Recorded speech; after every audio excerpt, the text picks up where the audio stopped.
காஷ்மீரில் ராணுவ வாகனத்தின் மீது தீவிரவாதிகள் நடத்திய தாக்குதலில் 5 வீரர்கள் கொல்லப்பட்டுள்ளனர். கட்டுவா மாவட்டம் மச்சேடி பகுதியில் நேற்று மாலை பாதுகாப்பு வாகனத்தில் சென்று ராணுவ வீரர்கள் ரோந்து பணியில் ஈடுபட்டிருந்தனர். அப்போது ராணுவ வாகனத்தின் மீது திடீரென கையெறி குண்டை வீசி தாக்குதல் நடத்திய தீவிரவாதிகள் தொடர்ந்து துப்பாக்கியால் சுட்டுள்ளனர். வீரர்கள் பதிலடி கொடுத்ததும் அருகில் இருந்த வனப்பகுதிக்குள் தீவிரவாதிகள் தப்பியோடினர். இந்த தாக்குதலில் 4 வீரர்கள் உயிரிழந்த நிலையில் 5 பேர் பத்தான்கோட் ராணுவ மருத்துவமனைக்கு அனுப்பி வைக்கப்பட்டனர். அவர்களில் ஒருவர் சிகிச்சை பலனின்றி உயிரிழந்தார். அதே நேரத்தில் வனப்பகுதிக்குள் ராணுவ வீரர்கள் குவிக்கப்பட்டு தீவிர தேடுதல் வேட்டையில் ஈடுபட்டுள்ளனர்.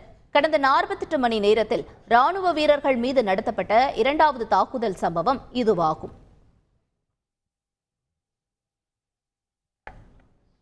ராணுவ வீரர்கள் மீது தீவிரவாதிகள் நடத்திய தாக்குதலுக்கு மக்களவை எதிர்க்கட்சித் தலைவர் ராகுல் காந்தி கண்டனம் தெரிவித்துள்ளார். ராணுவம் மீது தீவிரவாதிகள் நடத்திய தாக்குதல் செய்தி அறிந்து வேதனையடைந்ததாக மக்களவை எதிர்க்கட்சித் தலைவர் ராகுல் காந்தி தெரிவித்திருக்கிறார். தாய் நாட்டுக்காக உயிர் தியாகம் செய்த வீரர்களுக்கு அஞ்சலி செலுத்துவதாக கூறியுள்ள அவர், உயிரிழந்த வீரர்களின் குடும்பத்தாருக்கு இரங்கல்களை தெரிவிப்பதாகவும் எக்ஸ் தளத்தில் பதிவிட்டுள்ளார்.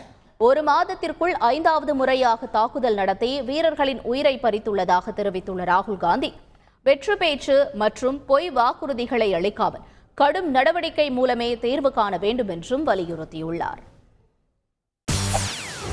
செய்திகளை உடனுக்குடன் தெரிந்து கொள்ள உடனே சப்ஸ்கிரைப் பண்ணுங்க.